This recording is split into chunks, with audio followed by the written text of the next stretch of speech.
Reserve bank moratorium status को NPA नहीं 31 मार्च 2022। आपका बेंगुरु काबरा चैनल पर स्वागत है। कानूनी और वित्तीय जागरूकता, ऋण मुक्ति और वित्तीय स्वतंत्रता यह आसानी से समझने के लिए कृपया सब्सक्राइब करें, लाइक करें। जिंदगी को जिंदगी बनाने आया पैसा, बेरंगी दुनिया को रंगी बनाने आया पैसा, तेरे कमरों में बत्ती जलाने आया पैसा, सपने तेरे सच्चे करके दिखाने आया पैसा।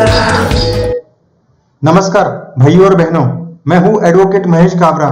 आज का विषय है, क्या मॉरेटोरियम सुविधा छूट नीति 31 मार्च 2022 तक जारी रहेगी। मुद्रा नीति समिति ने 4 दिसंबर 2020 को घोषणा की सुविधाजनक स्थगन नीति स्टेटस को 31 मार्च 2022 तक जारी रखने की आवश्यकता है।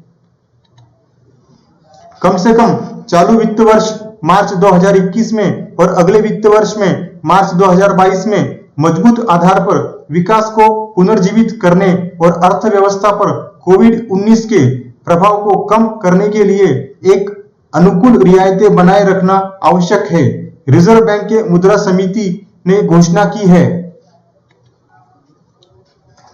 कम से कम चालू वित्तीय वर्ष में और अगले वित्तीय वर्ष में नीति की घोषणा समिति द्वारा की गई है और सुविधाजनक स्थगन नीति को स्टेटस को 31 मार्च 2022 तक जारी रखने की आवश्यकता है, यह बात कही है। वर्तमान और भविष्य की आर्थिक स्थिति के आकलन के आधार पर मुद्रा नीति समिति एमपीसी 4 दिसंबर 2020 को तरलता समायोजन सुविधा एलएएफ के तहत पॉलिसी रेपो दर को 4% पर अपरिवर्तित रखने का निर्णय लिया है। नतीजन ब्याज दरों में तेज वृद्धि की अफवाहें थम गई है। रिजर्व बैंक के मुद्रा समिति ने घोषणा की है, कम से कम चालू वित्त वर्ष में मार्च 2021 और अगले वित्त वर्ष में मार्च 2022 में मजबूत आधार पर विकास को पुनर्जीवित करने और अर्थव्यवस्था पर कोविड-19 के प्रभाव को कम करने के लिए एक अनुकूल रियायतें बनाए रखना आवश्यक है। महंगाई मुद्रास्फीति के कम होने की उम्मीद है। आइए देखें अर्थव्यवस्था का मूल्यांकन कैसे किया जाता है। वैश्विक अर्थव्यवस्था 2020 की तिमाही अक्टूबर से दिसंबर के पहले यूरोप, अमेरिका और प्रमुख उभरती बाजार अर्थव्यवस्थाओं ने लॉकडाउन के साथ कोविड-19 संक्रमण की दूसरी लहर देखी है, लेकिन टीका प्रगति ने कुछ आशावाद पैदा किया है। उपभोक्ता मूल्य सूचकांक सीपीआई महंगाई मुद्रास्फीति में गिरावट आई है।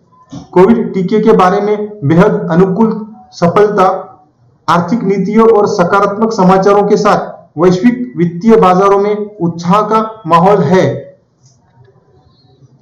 अब घरेलू भारतीय अर्थव्यवस्था पर नजर डालते हैं। नवंबर में राष्ट्रीय सांख्यिकी कार्यालय एनएसओ के अनुसार भारतीय अर्थव्यवस्था में वास्तविक जीडीपी में 7.5% की गिरावट आई है। यात्री वाहनों और मोटरसाइकिलों की बिक्री, रेल भाड़ा और बिजली की खपत अक्टूबर में दुगनी हो गई है और सुधार के संकेत दे रहे हैं।